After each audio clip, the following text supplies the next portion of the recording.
नमस्कार श्रोताओं, आज के इस प्रोग्राम में हम आपसे मुखातिब करवा रहे हैं एक ऐसी प्रतिभा को जिन्होंने कम उम्र में ही अपनी प्रतिभा को जांचना, आंकना और चारों तरफ उसकी खुशबू बिखेरना आरंभ कर दिया है। वैसे भी कहते हैं ना कि प्रतिभा किसी उम्र की मोहताज नहीं होती है। जी हाँ, बिल्कुल सही है ये बात। और आज की जो हमारी मेहमान है उनसे जब आप बातचीत सुनेंगे तो आप भी जान जाएंगे कि प्रतिभा किसी उम्र की मोहताज नहीं होती है। स्टूडियो में हमने आमंत्रित किया है अनन्या बुबना को। अनन्या नाम से ही अपनी सार्थकता सिद्ध कर रही हैं, जिसके जैसा कोई और ना हो। ज्यादा मैं नहीं बोलूंगी, अनन्या खुद आपसे रूबरू हो रही है। अनन्या, आकाशवाणी चूरू के स्टूडियो में आपका स्वागत है। नमस्कार श्रोताओं, मेरा नाम है अनन्या बुबना। मैं बिरला बालिका विद्यापीठ पिलानी राजस्थान में पढ़ती हूँ। आप सबका धन्यवाद मुझे यहाँ आमंत्रित करने के लिए।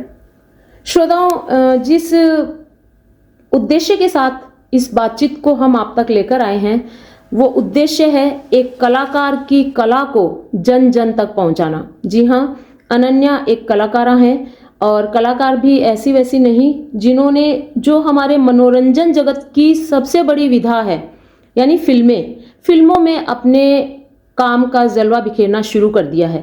अनन्या, क्या है वो कला और कैसे आपने इस क्षेत्र में आगमन किया है, वो जरा श्रोताओं को बताएं। मेरी पहली मूवी है, मतलब मेरी डेब्यू मूवी है, जो काफ़ी स्पेशल रही मेरे लिए। मोटी सेठानी नाम है मूवी का, एक राजस्थानी फिल्म जिसमें मैंने मुख्य किरदार निभाया है, नारायणी का किरदार निभाया है, जो एक आप कह सकते हैं एक रिलीजियस मूवी भी है जी। तो वो काफ़ी स्पेशल थी। तो बहुत कम है होती हैं जब ऐसी रिलीजियस मूवीज़ बनती हैं। तो जब मुझे, और मेरी पहली मूवी ही रिलीजियस मूवी थी, तो काफ़ी स्पेशल थी वो मेरे लिए।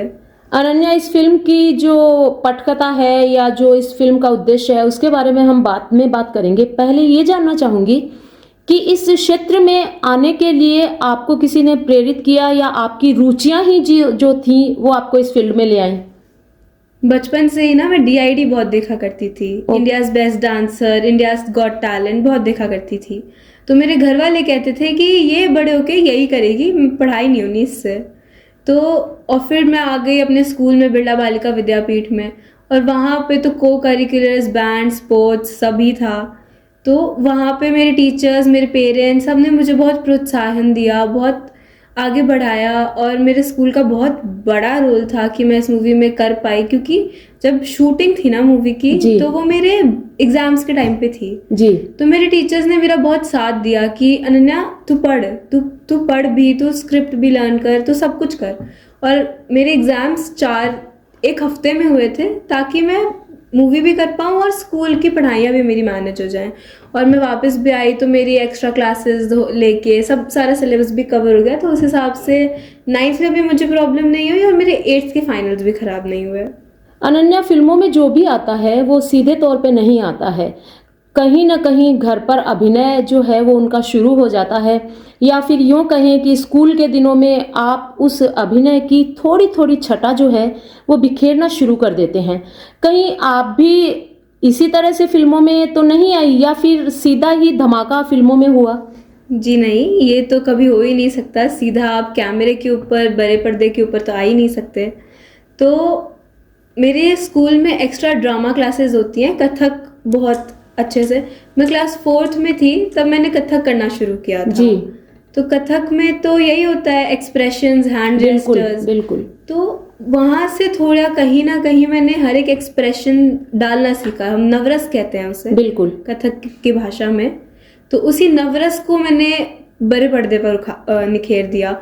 और जब मैं 8th में बिरला बालिका विद्यापीठ, वहाँ और ज़्यादा तो ड्रामा क्लासेस भी होती थी, फिर एक्टिंग क्लासेस, और कथक करते करते, स्टेज पे डांस करते करते, मेरे स्कूल का एक इवेंट ऐसा नहीं होगा जिसमें मैं स्टेज पे डांस नहीं करती होंगी।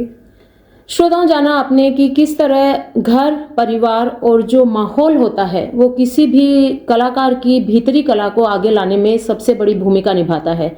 अनन्या को अपने परिवार का सहयोग मिला और सबसे बड़ी भूमिका निभाई इनके विद्यालय ने। शुरू से ही आप इस तरह के प्रोग्राम्स में भाग लेती रही हैं, तो ऐसे कोई प्रोग्राम जिनमें ड्रामा या कोई ऐसा नाटक कुछ आपने प्ले किया है स्कूल में? जी, हमारे स्कूल में हर साल एक एनुअल कल्चरल कंपटीशन होता है, पार्टी ड्रामा। बिल्कुल। और हर स्कूल के इवेंट में मैं क्या करती हूँ, मैं कथक ही करती हूँ। और कथक में तो सबसे बड़ा एक्सप्रेशंस ही होते हैं। बिल्कुल। और एक्टिंग में भी एक्सप्रेशंस हैं। तो वहाँ से मैंने कहीं ना कहीं डांस को ले जाके बड़े पर्दे पर निखार दिया। अनन्या, आपने अपने स्कूल का जिक्र किया, बिरला बालिका विद्यापीठ पिलानी का, और पिलानी का नाम जब हमारे जहन में आता है तो एक बात और आती है कि जो हमारी राष्ट्रीय परेड होती है 26 जनवरी को, 15 अगस्त को, तो कहीं ना कहीं एक जो नाम गूंजता है वो पिलानी की स्कूल का भी होता है। बेंच जाता है वहाँ पर और कर्तव्य पथ पर अपनी कला का प्रदर्शन करता है, और ये सिलसिला वर्षों से चला आ रहा है। श्रोताओं, अगर हम इस चीज को आंकड़े के रूप में प्रस्तुत करें तो लगभग 65 वर्ष हो गए हैं इस उपलब्धि को हासिल किए हुए, जो पिलानी की भूमि को प्राप्त हुई है। अनन्या, इस बैंड के बारे में आप कुछ जानती हैं? मेरा मतलब, आप इस बैंड से कहीं जुड़ी हुई हैं? जी बिल्कुल, मैं बैंड से जुड़ी हुई हूँ। मैं खुद कर्तव्य पथ मार्च होके आई हूँ पिछले ही साल, मतलब 26 जनवरी 2025 में। वाकई? जी, 26 जनवरी 2025 में हम गए थे। वहाँ पे हम राष्ट्रपति जी से मिले, प्राइम मिनिस्टर जी से मिले, हम सबसे मिले।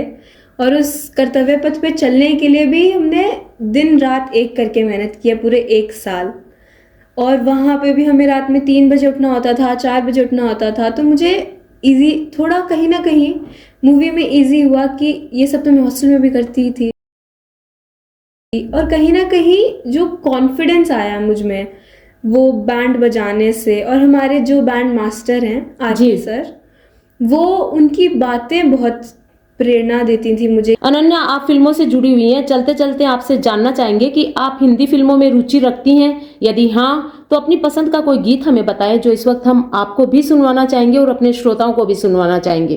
जी, मैं हिंदी फिल्मों में काफी रुचि रखती हूँ, और एक गाना है अभी ना जाओ छोड़कर, जो मुझे काफी पसंद है। और अभी बाहर बारिश का मौसम भी है, तो वो गाना बारिश के साथ तो परफेक्ट जाता है। बिल्कुल, आपकी पसंद पर हम दोनों फिल्म से ये गीत आपको हम सुनवा रहे हैं।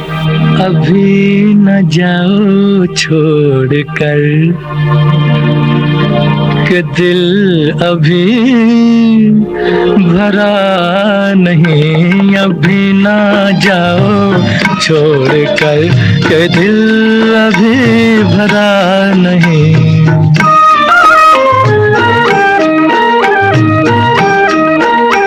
अभी अभी तो आई हो, अभी अभी तो, अभी अभी तो आई हो, बहार बन के छाई हो। हवा जरा महक तो ले, नजर जरा बहक तो ले, ये शाम ढल तो ले जरा, ये शाम ढल तो ले जरा, ये दिल संभल तो ले जरा। मैं थोड़ी देर जी तो लूं, नशे के घूंट भी तो लूं, नशे के घूंट पी तो लूं। अभी तो कुछ कहा नहीं, अभी तो कुछ सुना नहीं, अभी ना जाओ